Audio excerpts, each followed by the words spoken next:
প্রথমেই তৈরি করব উচ্ছের তরকারি। উচ্ছের তরকারি বানানোর জন্য আমরা উচ্ছে, আলু আর বেগুন কেটে নিয়েছি। কড়াতে আমি সাদা তেল দিয়েছি। এবার ফোড়নে দিয়ে দিলাম 5 ফোড়ন।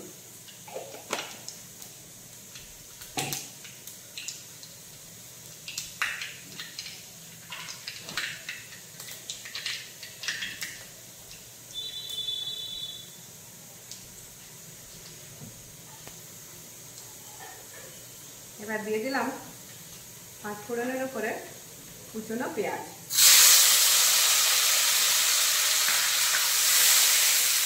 এইভাবে ভাজা ভাজা হতে দিয়ে দিলাম কুচিয়ে রাখা উচ্ছেগুলো।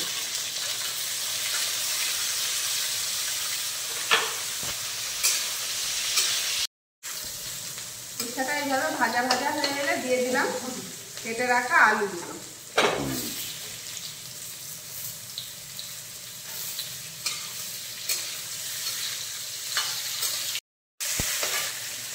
এবার দিয়ে দিলাম কেটে রাখা বেগুনগুলো, সাথে দিয়ে দিলাম পরিমাণ মতো নুন।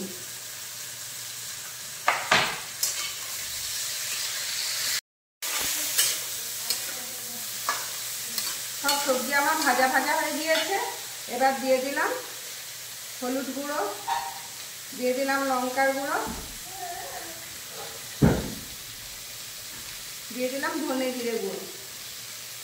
সব মশলা দিয়ে একটু জল দিয়ে কষিয়ে নেব। তার সঙ্গে সব সবজি বেশ ভাজা ভাজা হয়ে গিয়েছে। এবার কিছুটা জল দিয়ে সিদ্ধ হতে দেবো সবজিটা। এবার আমি ঢেকে দেবো। রেডি হয়ে গিয়েছে। এবারে গ্যাস বন্ধ করে দিলাম। লাল শাকের তরকারি। লাল শাকগুলো আমি কেটে ধুয়ে নিয়েছি। এবার এখানে নিয়েছি বেগুন, সারু মানে কচু আর মূলো। এটা সব আমি কেটে রেডি করে নিয়েছি। এবার সাদা তেল দিয়ে দিচ্ছি কড়াই, দিয়ে দিলাম ফোড়নে 5 ফোড়ন।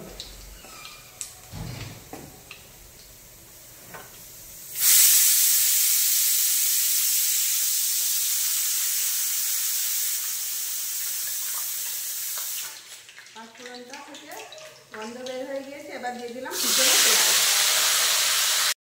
কুচিয়ে রাখা সারগুলো।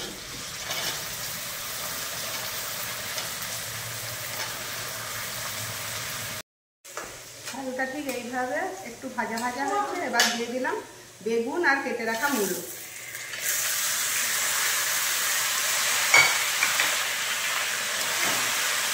এগুলো সব ভাজা হয়ে গিয়েছে। এবার দিয়ে দিলাম পরিমাণ মতো নুন, দিয়ে দিলাম হলুদ গুঁড়ো, দিয়ে দিলাম লঙ্কার গুঁড়ো আর দিলাম ধনে জিরে গুঁড়ো।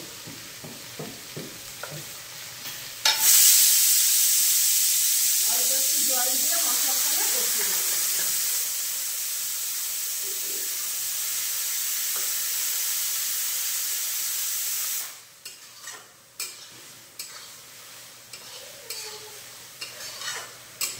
সবজিগুলো মশলার সঙ্গে কষা হয়ে গিয়েছে খুব ভালো মতো। আমি এবার কেটে ধুয়ে রাখা লাল শাকগুলো দিয়ে দিচ্ছি।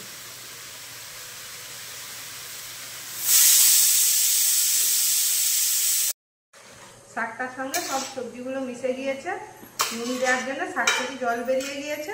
এবার এটাকে ঢাকা দিয়ে সিদ্ধ হতে হবে।